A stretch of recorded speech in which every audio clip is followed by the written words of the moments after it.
Selamat datang di Pesta Paskah. Hari ini kita akan mendengarkan cerita firman Tuhan. Namun sebelumnya, lipat tangannya, tutup matanya. Kita berdoa. Tuhan Yesus yang baik, terima kasih hari ini kami dapat bertemu kembali kepada adik-adik kami untuk menyampaikan firman Tuhan. Tuhan Yesus, tolong kami, bahkan adik-adik kami yang ada di rumah. Tuhan berkati mereka sehingga mereka dapat mengerti apa yang Tuhan mau dalam hidup mereka. Tuhan berkati kedua orang tua mereka yang selalu menemani mereka. Terima kasih Tuhan Yesus, kami siap mendengarkan cerita firman-Mu. Amin. Adik-adik, siapa di sini yang pernah memberikan hadiah kepada kamu? Wah, mungkin papa dan mama, sahabat adik-adik, atau kakak adik-adik. Mungkin hadiah yang paling berharga menurut kamu adalah mendapat sepeda baru, baju baru, atau mainan baru. Tetapi adik-adik, ada seseorang yang memberikan hadiah yang paling berharga. Dalam Alkitab mengatakan, ada seseorang yang telah memberikan hal yang paling berharga bagi kamu. Mau tahu siapa dia? Dalam ayat hafalan kita hari ini, adik-adik akan mengetahuinya. Dalam 1 Yohanes 5 ayat 11, kakak akan membacakannya ya. 1 Yohanes 5 ayat 11. Dan inilah kesaksian itu, Allah telah mengaruniakan hidup yang kekal kepada kita, dan hidup itu ada di dalam Anaknya. 1 Yohanes 5 ayat 11. Wah, adik-adik, kita baca sekali lagi ya. 1 Yohanes 5 ayat 11. Dan inilah kesaksian itu, Allah telah mengaruniakan hidup yang kekal kepada kita, dan hidup itu ada di dalam Anaknya. 1 Yohanes 5 ayat 11. Kita baca sama-sama ya. Cara bacanya dari alamat, isi kembali ke alamat. Dalam hitungan 1 sampai 3 kita akan bersama-sama. 1, 2, 3. 1 Yohanes 5 ayat 11. Dan inilah kesaksian itu, Allah telah mengaruniakan hidup yang kekal kepada kita, dan hidup itu ada di dalam Anaknya. 1 Yohanes 5 ayat 11. Sekali lagi ya. 1 Yohanes 5 ayat 11. Dan inilah kesaksian itu, Allah telah mengaruniakan hidup yang kekal kepada kita, dan hidup itu ada di dalam Anaknya. 1 Yohanes 5 ayat 11. Wah, adik-adik, Allah itu siapa? Allah itu adalah pencipta. Dia yang menciptakan seluruh isi bumi ini. Bahkan yang paling berharga, Dia menciptakan kamu dan saya.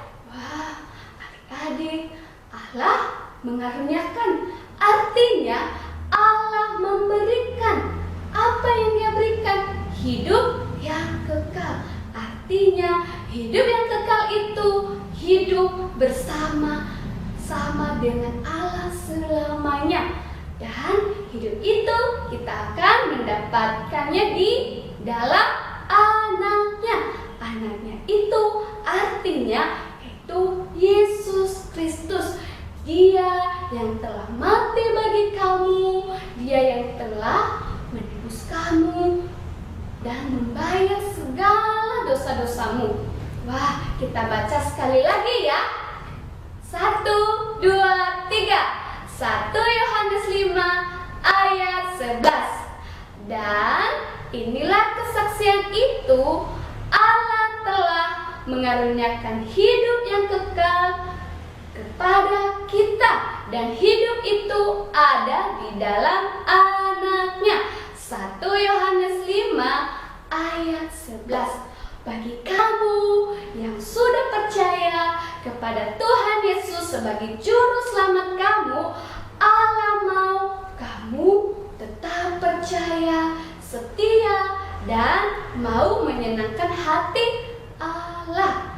Bagi kamu yang masih belum percaya kepada Tuhan Yesus sebagai juru selamat kamu, kamu masih belum bisa bersama-sama dengan Allah, atau kamu masih belum bisa mendapatkan hidup yang kekal karena kamu masih hidup dalam dosa. Tetapi jangan khawatir, Allah telah membuat jalan bagimu agar dosamu diampuni, yaitu melalui juru selamat, yaitu Yesus Kristus telah mati bagi kamu. Ketika kamu percaya Tuhan Yesus adalah juru selamat kamu, maka kamu akan hidup bersama dengan Allah.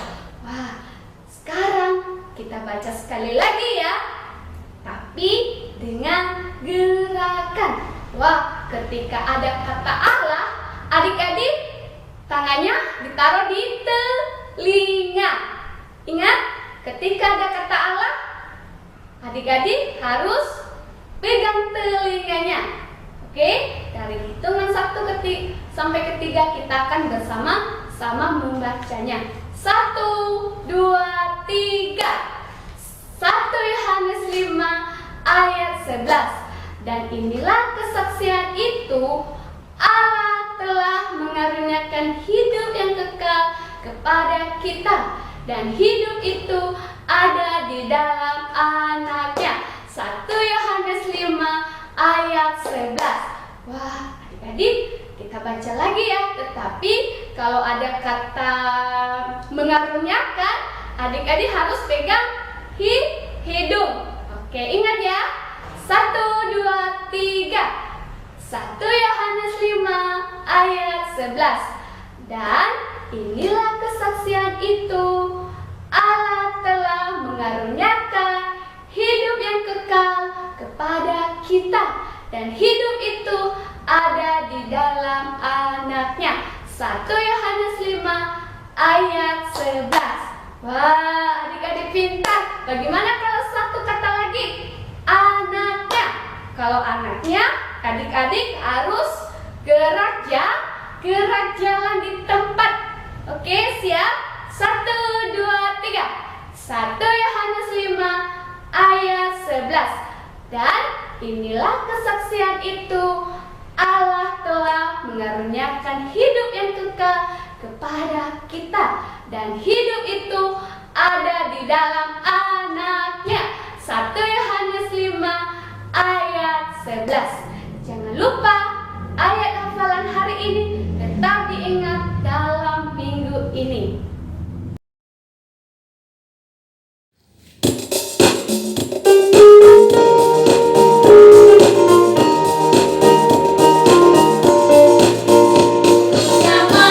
Sucikan dosaku, Dia tinggal di dalam hati.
di kalender itu ada hari-hari khusus yang ditandai, dan termasuk adalah hari ini, yaitu Hari Raya Paskah.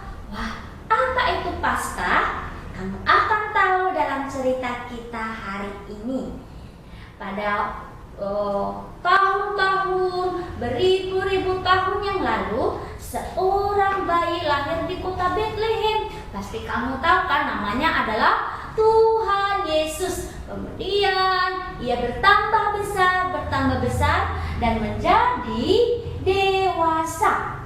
Ia menjadi besar dan ia banyak mengajar orang banyak untuk mendengar cerita tentang Allah, dan bahkan ia juga bisa melakukan hal-hal ajaib dan banyak orang mengikuti dia. Ada murid-muridnya yang setiap hari bersama dengan dia, dan juga ada yang tidak suka dengan dia dan mereka ingin sekali membunuh dia. Mereka ini adalah para pemimpin agama Yahudi. Wah, adik-adik, suatu hari Tuhan Yesus, kamu sudah mendengar bahwa akan ada yang akan mengkhianati dia.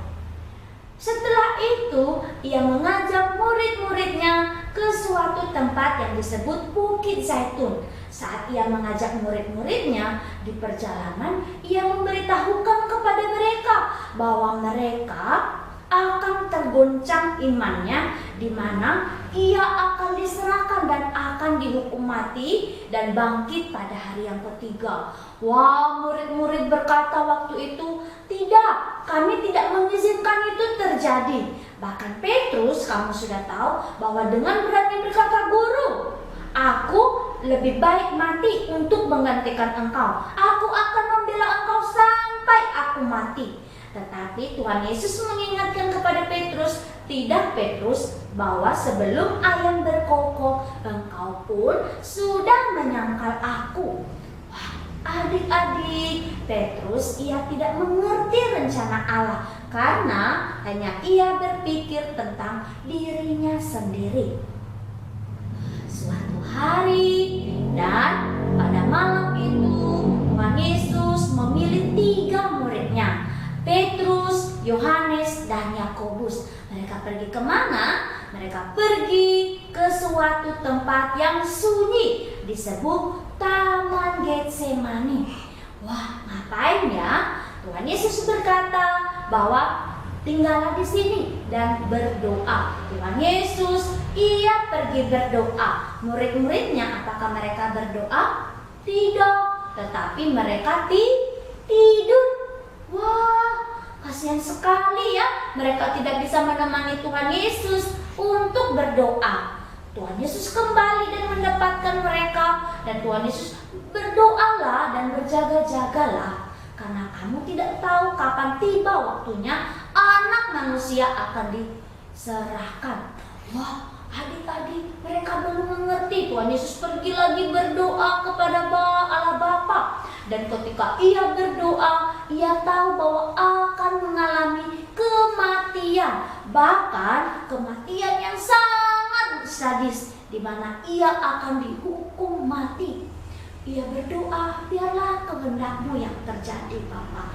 Ia kembali, bahkan ketiga kalinya Tuhan Yesus pergi berdoa. Ia tahu penderitaannya ia tidak bisa tanggung, tetapi sampai darahnya, sampai keringatnya seperti titik-titik darah. Dan ia kembali kepada muridnya. Apa yang terjadi? Mereka masih tetap tertidur. Wah, adik-adik, setelah itu ia berkata, "Lihat, mereka yang menangkap aku sudah datang." Waktu itu semua muridnya kaget. Mereka melihat yang tentara-tentara Romawi bersama dengan Yudas yang akan datang untuk apa? Menangkap Tuhan Yesus. Adik-adik, semua murid-murid mereka berlarian meninggalkan Tuhan Yesus. Tetapi Petrus, ia mengambil pedangnya dan ia memotong telinga salah satu prajurit itu. Tapi Tuhan Yesus dengan lembut, ia menyembuhkan telinga prajurit itu. Prajurit ini mereka membawa Tuhan Yesus ke rumah imam besar. Untuk apa? Ia di sana seperti seorang penjahat, dia diinterogasi atau ditanyakan beberapa hal. Bukan hanya itu, tetapi untuk membenarkan mereka, mereka mendatangkan 2 orang saksi dusta yang mengatakan hal buruk atau yang tidak benar tentang Tuhan Yesus. Kira-kira mengapa mereka melakukan itu? Karena mereka ada di dalam hati mereka ada dosa. Kamu dan saya adalah orang berdosa. Ketika kamu dan saya mengikuti keinginan untuk melakukan apa yang kamu mau, itu adalah dosa.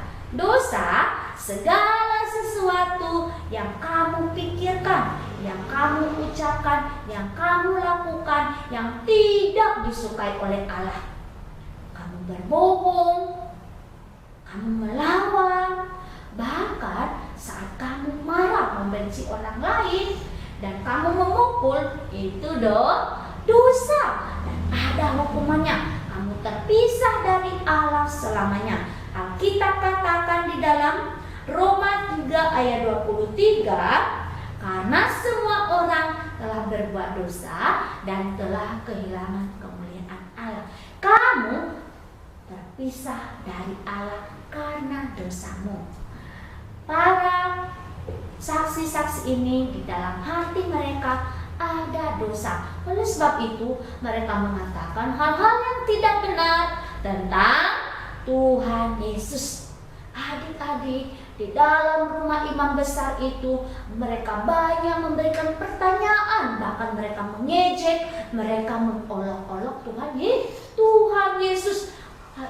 Di luar sana ada seorang pengikut yang mengikuti Tuhan Yesus dari kejauhan.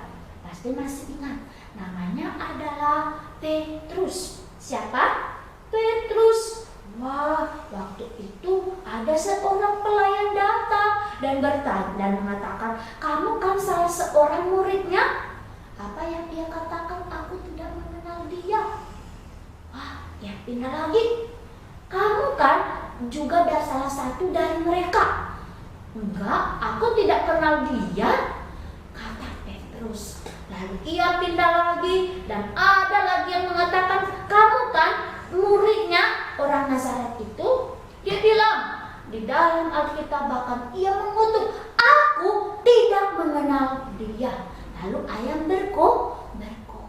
Petrus ketika ia mendengar itu hatinya sangat sedih. Karena apa? Ia telah gagal mengakui bahwa ia salah satu murid Tuhan Yesus. Adik-adik, kadang-kadang juga kamu seperti Petrus. Kamu tidak berani untuk memberitahukan kepada orang lain bahwa kamu adalah orang Kristen. Jika kamu sudah percaya kepada Tuhan Yesus, ingat, kamu adalah saksi Tuhan Yesus. Apa itu saksi? Yaitu memberitahukan kepada orang lain apa yang kamu percaya, apa yang kamu lihat, dan apa yang sudah kamu dengar. Nah, di dalam Alkitab, ketika kamu takut, apa yang kamu perlu ingat? Di dalam Kisah Para Rasul 1 ayat 8 mengatakan, "Tetapi kamu akan menerima kuasa kalau Roh Kudus turun ke atas kamu, dan kamu akan menjadi saksiku di Yerusalem dan di seluruh Yudea dan Samaria dan sampai ke ujung bumi." Mungkin kamu di sekolah, kamu malu mengatakan kamu orang Kristen, atau kamu takut karena kamu satu-satunya di sana. Atau kamu di lingkungan di rumahmu, tetanggamu tidak percaya Tuhan Yesus, dan mereka sering dia percaya kepada Tuhan Yesus. Enggak ada Tuhan Yesus, tetapi kamu takut, kamu mengatakan ya mungkin dia enggak ada. Kamu mengikuti apa yang mereka katakan. Dan ingat, saat kamu mengalami hal itu, apa yang perlu kamu tahu? Kamu punya Kuasanya apa? Kamu bisa berdoa untuk orang-orang yang mengejek kamu atau mengatakan hal-hal yang tidak benar tentang iman percayamu kepada Tuhan Yesus. Ingat, kamu adalah saksinya. Petrus, ia gagal bersaksi bahwa ia salah satu murid Tuhan Yesus.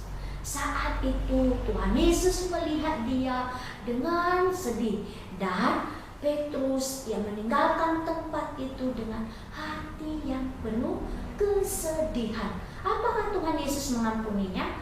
Pasti, karena Tuhan Yesus mengasihi Petrus. Adik-adik, setelah itu di rumah imam besar itu apa yang terjadi? Tuhan Yesus, dia dipukul, bahkan dia ditampar oleh para imam-imam itu. Lalu mereka membawa dia kepada seorang pemimpin, di mana waktu itu yang memimpin bangsa itu adalah bangsa Romawi. Karena ada seorang Pilatus yang harus memberikan hukuman kepada Tuhan Yesus. Saat Tuhan Yesus dibawa ke sana, para perempuan pengikut atau yang mengasihi Tuhan Yesus, mereka sangat menangis ketika mereka melihat Tuhan Yesus disiksa. Tapi Tuhan Yesus berkata, "Hai putri Yerusalem, janganlah tangisi aku, tapi tangisilah anak-anakmu." Adik-adik, tidak cukup untuk bersedih karena kita tinggal di dalam, tetapi hari ini ada yang tidak tercatat di dalam Alkitab, yaitu hari ini di mana kamu menerima Tuhan Yesus sebagai juru selamatmu, yaitu kamu berbalik dari dosamu dan menjadikan dia juru selamat. Ketika dibawa kepada Pilatus, ada banyak peristiwa yang terjadi. Artinya adik Pilatus mengatakan bahwa ia tidak mendapat kesalahan dari Tuhan Yesus, tetapi orang-orang Yahudi mereka menghasut orang yang lain. Para pemimpin-pemimpin itu menghasut orang lain untuk berkata bahwa salibkan dia. Akhirnya Pilatus memberikan keputusan, Tuhan Yesus harus disalibkan. Adik-adik, mereka mengambil jubahnya, mereka memberikan dia jubah ungu. Saat itu Tuhan Yesus, ia memikul salibnya keluar kota Yerusalem menuju tempat di mana ia harus disalibkan, yang disebut adalah Bukit Golgota. Sepanjang jalan Tuhan Yesus membawa salib itu. Kadang ia jatuh, kadang ia mungkin berhenti, tapi ia dipukul.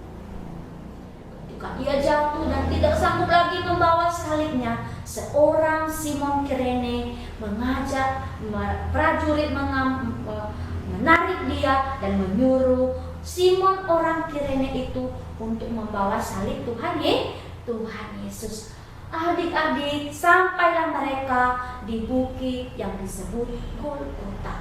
Mereka membaringkan salib itu dan menaruh tubuh Tuhan Yesus di atasnya.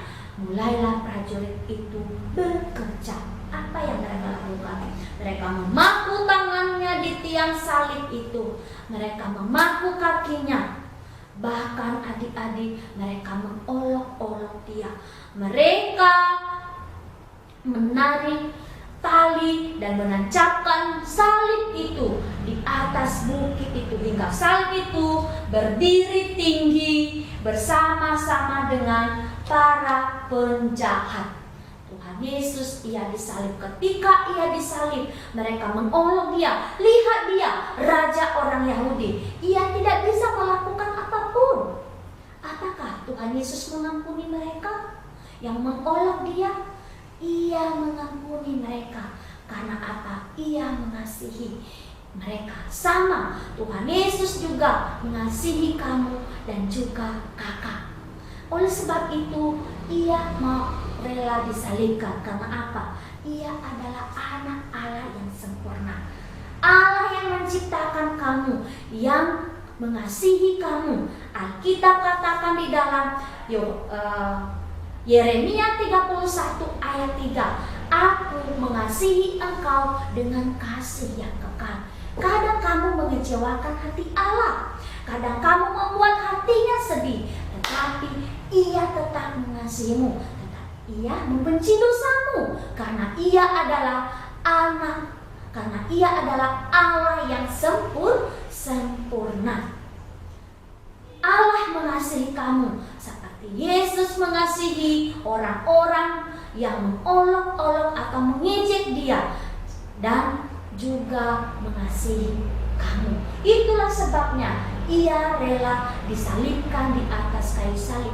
Bukan karena Ia berdosa Ia disalibkan, tetapi karena Ia mengasihi kamu. Harusnya kamu yang disalibkan, harusnya kamu yang dihukum. Adik-adik, setelah Tuhan Yesus disalibkan, pada pukul 12 siang terjadi kegelapan memenuhi seluruh bumi pada waktu itu. Wah, apa yang terjadi? Di atas kayu salib itu, Yesus Ia merasa bahwa Allah Bapa meninggalkan Dia. Ia berseru, Allahku, Allahku, mengapa Engkau meninggalkan aku? Dosa kitalah yang membuat Dia dicambuk, dosa kitalah yang membuat Dia disalibkan. Harusnya kita yang menerimanya. Adik-adik, setelah itu Ia berkata, sudah selesai. Artinya dosamu telah dibayar lunas oleh Tuhan Yesus. Dosa kamu dan saya, ketika Tuhan Yesus mati di atas kayu salib, Ia telah selesaikan. Hanya Dia satu-satunya yang dapat menyelesaikan itu. Tidak ada yang lain. Kamu dan saya tidak bisa melakukan apapun untuk menghindari dosa. Alkitab katakan di dalam 1 Yohanes 1 ayat 7c, dan darah Yesus anaknya itu menyucikan kita dari segala dosa. Darahnya yang tercurah telah membayar dosamu. Setelah Ia mati di atas kayu salib, prajurit itu memastikan Ia mati, mereka menusuk lambungnya. Seorang kaya yang mengasihi Tuhan Yesus disebut Yusuf Arimatea. Ia mengambil mayat Tuhan Yesus dan menguburkannya di tempat di mana tidak pernah orang dikubur di sana. Pada hari Minggu pagi-pagi, para perempuan datang ke kuburan yang telah ditutup dengan batu yang besar itu. Mereka mendapatkan kuburan itu telah terbuka dan mereka sedih. Tetapi malaikat berkata kepada mereka, jangan sedih, karena Ia tidak ada di sini. Ia telah bangkit seperti yang dikatakan oleh para nabi-nabi. Adik-adik, Tuhan Yesus bangkit pada hari yang ketiga dengan kuasa Allah, sehingga Ia hidup bersama dengan muridnya beberapa hari lamanya, yaitu sekitar 40 hari. Dan Ia menampakkan diri kepada mereka dan orang banyak, dan juga memberikan perintah kepada mereka dan juga kepada Petrus untuk mengabarkan kabar sukacita Yesus telah hidup. Itulah namanya Paskah yang kamu rayakan hari ini, yaitu Yesus bangkit. Berita itu untuk semua orang yang mau percaya kepada Dia. Tuhan Yesus selama 40 hari memberikan perintah kepada muridnya untuk mengabarkan. Petrus, dia yang tadinya menyangkal Tuhan Yesus, kini dia mau hidup untuk menyenangkan hati Tuhan. Bahkan sampai mati, ia memberitakan Injil kepada semua orang. Itulah surat yang kamu temukan di dalam Alkitab, yaitu 1 Petrus dan 2 Petrus. Adik-adik, setelah 40 hari Tuhan Yesus Ia naik ke surga, dan Ia berjanji Ia akan datang kembali menjemput orang yang bersama-sama dengan Dia. Ia mau kamu suatu hari nanti ada bersama dengan Dia di tempatnya, yaitu di surga. Surga adalah tempat tinggal yang sangat indah, disediakan bagi orang yang percaya kepadanya. Kamu yang belum percaya hari ini, mungkin ini pertama sekali kamu mendengar, atau kamu pernah mendengar tetapi kamu tidak percaya, bahkan kamu mengejeknya.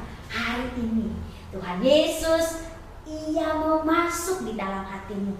Ia mau menyelamatkan kamu dari dosamu, dari hukuman dosamu.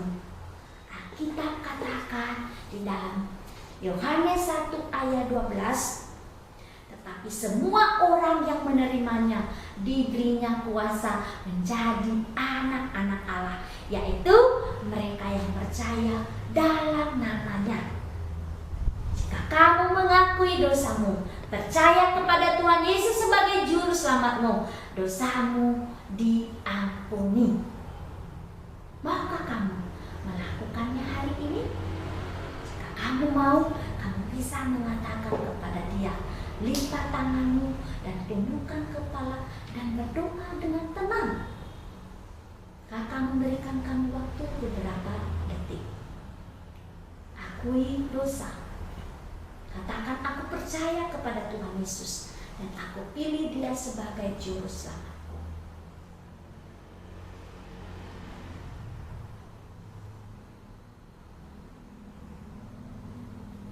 Tuhan Yesus, terima kasih karena Engkau mengasihi kami. Terima kasih karena sudah mati membayar dosa kami. Tuhan, tolong kami untuk tetap percaya dan menjadi saksi-Mu, untuk memberitahukan kepada semua orang Engkau satu-satunya juru selamat. Berkati kami ya Tuhan, biar melalui firman Tuhan yang kami dengar hari ini, kami semakin mengasihi Tuhan Yesus sampai kami nanti di surga, kami tetap mengasihi Tuhan Yesus. Terpujilah Engkau Tuhan Yesus. Amin. Terima kasih adik-adik sudah mendengarkan cerita Paskah hari ini. Kakak percaya bahwa melalui cerita Paskah ini kamu dapat bertumbuh dan mengenal Tuhan Yesus lebih baik lagi. Sampai ketemu minggu depan. Tuhan Yesus memberkati.